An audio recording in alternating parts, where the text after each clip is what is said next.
everyone, this is Miss Michaela, and in this video I'm going to be talking about what we did in class this week on Monday, November 7th, and Tuesday, not November, it's December, Monday, December 7th, and Tuesday, December 8th.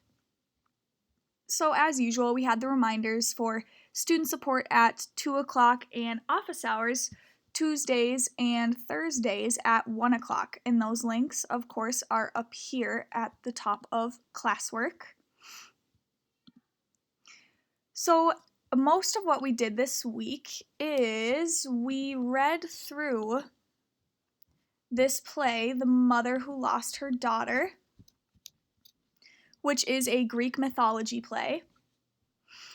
Because we've talked a lot about myths in the last few weeks, and now I wanted us to be able to read a play about it. So this play is about the goddess Demeter, and she is deeply saddened when her daughter Persephone is taken from her by the god of the underworld. In her sadness, Demeter takes her gifts of fruit and flowers from earth, but restores them when Persephone is returned to her. Demeter's joy and sadness are reflected in the cycle of the seasons. So this play is called The Mother Who Lost Her Daughter, and that is what it is about. So I'm going to read through it here. Scene 1. Demeter loses her daughter. One day, Demeter's daughter Persephone sees a strange flower and picks it. She falls through an opening in the ground into the underworld. The Mother Who Lost Her Daughter, a play based on a Greek myth retold by Anne Rockwell. Demeter was the goddess of green and growing things. She was good and kind and beautiful, and she had a young daughter named Persephone. No mother ever loved a child as much as Demeter loved her Persephone. In those days, it was always summertime, and people on earth were never cold or hungry, but they did not know how to plant seeds. Only Demeter could make things grow. Without her, people would have no fruit and flowers, or wheat and barley with which to make their bread. But Demeter saw to it that the fields were high and golden with wheat and barley, and the trees always bore sweet fruit. One day, her daughter Persephone was picking flowers in a meadow. And then Persephone sings softly.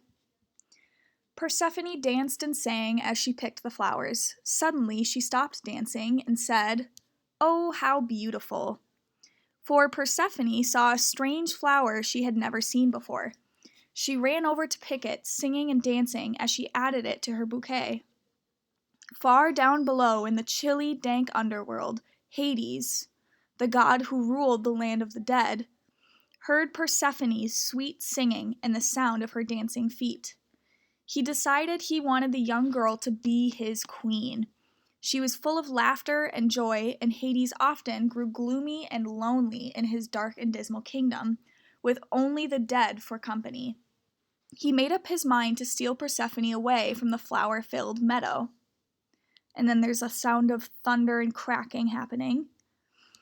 All at once there was a terrible cracking sound. The earth where Persephone danced opened wide. Hades rose up from the dark underworld, driving a golden chariot pulled by black horses, which you can see in this picture here. He grabbed Persephone, lifted her into his chariot, and galloped back to the black hole where the earth had ripped open. And then Persephone yells, "Mother, mother, help me!"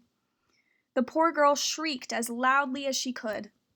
But Persephone had danced so far from where her mother was that Demeter could not hear her calling. Only a little swineherd tending his pigs saw what happened. He began to cry as loudly as Persephone, because all his pigs tumbled into the black opening in the earth. Then the hole closed behind them.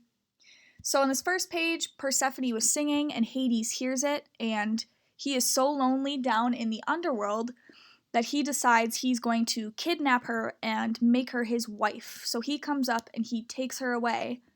And the only person who saw was a swineherd, which is a boy who takes care of pigs. And he lost all of his pigs into the earth, too. Okay, scene 2. Demeter looks for Persephone. Demeter cannot find her daughter. She learns that Hades has pulled her down into the underworld, and she demands Persephone's return. Demeter searched for her daughter. She ran everywhere calling for her, and when she could not find her, she began to sob and wail. No laughing girl's voice called back to her, "I am coming, mother." Persephone could not answer, for she was far, far away. Day after day she sat, sad and silent, next to Hades on the throne he had given her in the land of the dead. Her tan and rosy cheeks grew pale and cold. She ate nothing until one day when she tasted a pomegranate and swallowed one of its tiny blood-red seeds. Demeter traveled all over the world searching for her lost child. Her beautiful golden hair, which had been the color of ripe wheat, turned dull and gray. In her grief, the goddess forgot to tell the wheat and barley to grow. So Demeter can't find her daughter, and her hair turns gray, and everything stops growing because she's so upset that she cannot find her daughter. So all the stalks of wheat and barley withered. She forgot to tell the trees to bear fruit. So the fruit trees shed their green leaves, and their apples and pears and figs shriveled up and died. The first cold winter in the world came. All the people were hungry. Their children cried, for they had no bread or fruit to eat, and they were cold besides. So this is the first time winter has ever happened because Demeter is distracted, so she's not able to make everything grow. Demeter kept on searching for Persephone. She asked everyone she met if they had seen her child, but everyone said no, until at last the goddess met a boy named Triptolemus. Triptolemus was the older brother of the little swineherd, so the little boy who lost his pigs in the other page. Demeter asked Triptolemus, as she asked everyone she met, "Have you seen my lovely child who is lost? Have you seen dear Persephone with her golden braids and dancing feet?" And Triptolemus answered, "I have not seen her, but I know where she is." Then he told the goddess what his brother had seen on that dreadful day. When Demeter heard what Triptolemus told her, she grew very angry. Since Hades was the brother of Zeus, she went straight up to Mount Olympus and said to mighty Zeus, "Your wicked brother has stolen my child. Make him give her back to me." And Demeter, who had always been so kind and gentle, screamed at Zeus so that even he was afraid. Besides, he was sad to see the fruits and grains and grasses of the earth all withered and gone. It was no fun for him to watch the mortals below when they just sat and shivered with cold and hunger. So when she finds out that Hades is the one who took her daughter, she's very angry and she goes to Zeus and yells at him so that he's afraid and decides that he will talk to Hades. Okay, so this last scene, Persephone returns. Zeus makes Hades return Persephone to Earth for part of a year. When she arrives, she brings spring. When she goes back, it is winter. So Zeus sent Hermes down to the underworld kingdom. Hermes told Hades that Zeus commanded him to return Persephone to her mother. Hades could not refuse to obey the orders of his brother, for Zeus was even more powerful than he. But Hades knew that the girl had eaten the pomegranate seed. The blood-red pomegranate was the fruit of the dead. Anyone who tasted it had to return, sooner or later, to Hades' underworld kingdom. "I will let her go, since Zeus commands me," said Hades to the messenger god. "But because of the pomegranate seed she ate, she must return to me for part of the year, to sit beside me as my wife and queen." Persephone returned to her mother. Demeter was glad and happy again. Once more she told the wheat and barley to grow. She made red poppies appear among the golden wheat, and made the trees bear apples and pears and figs. She made the earth put forth all the good things that people needed. It was the first springtime in the world, and everyone was happy again. But after 8 months, Persephone had to say goodbye to her mother and return to her throne beside her husband, King Hades. She had to remain in the cold, damp, dark underworld for 4 long months. While she was there, she seemed as cold and lifeless as the dead around her, and her husband did not understand why she would not dance and sing for him. Throughout those 4 months of every year, Demeter mourns for her child. The wheat and barley wither and die, the red poppy petals fall away, and the trees bear no more fruit. Winter comes. Demeter's tears fall as cold rain and sleet, until at last the happy day arrives when her daughter returns to her and springtime begins. Demeter rewarded Triptolemus well for his help. She gave him a chariot pulled by dragons, a bag of seeds, and a wooden plow. Then she whispered to him the secrets of how to make things grow and how to harvest them and save them so that people would have food to eat through the long winter months. Triptolemus traveled all over the world in his dragon chariot. He taught people who would listen to him how to plant and how to harvest and preserve what they had grown. All over the world, people planted the seeds Triptolemus gave them, the gifts of Demeter. The people had bread for the long winter. When springtime comes, people on earth rejoice with Demeter. Persephone returns to her mother and sings and dances through the fields. Demeter is filled with joy, and all the green things sprout and grow again.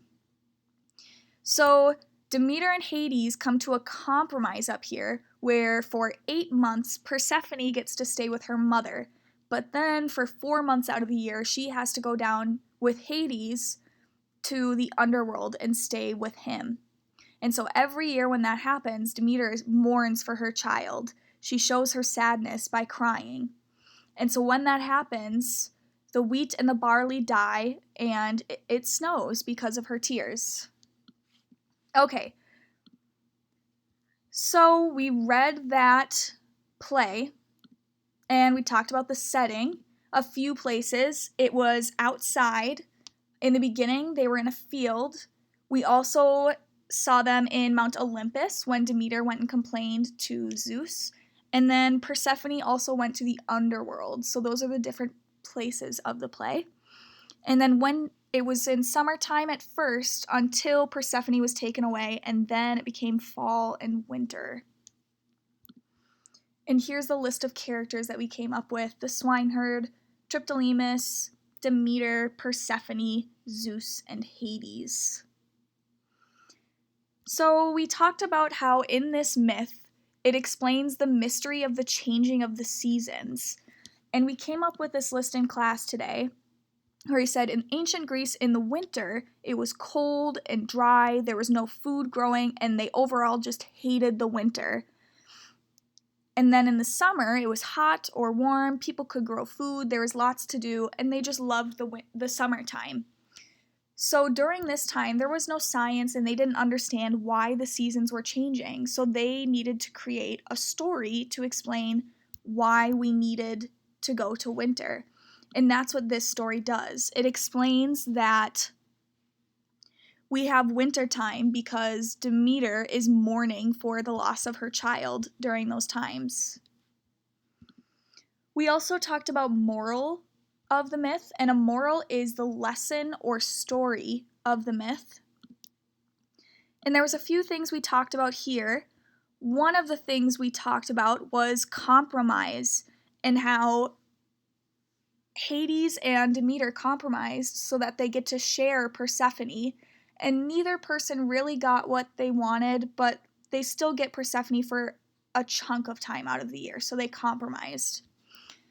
Something else that we talked about was motherly love and how Demeter, she's usually kind and gentle, but because of her love for Persephone, she changed and she screamed at Zeus, and she was so scary that he decided he would help her. So we talked about how important motherly love is and how mothers would do anything for their children. So those were the two morals. Compromise is important, and motherly love protects all children, we could say. So the big things about this myth is that it explains why the seasons change. It teaches with the morals or the lesson that you're learning about motherly love and about why compromise is important, but it also entertains. It's entertaining to look at these, and we talked a little bit about how Greek mythology is still very popular today, and people really love to watch movies and read books like Percy Jackson about Greek mythology. So I will, in another video, talk about your homework, which is to write a paragraph.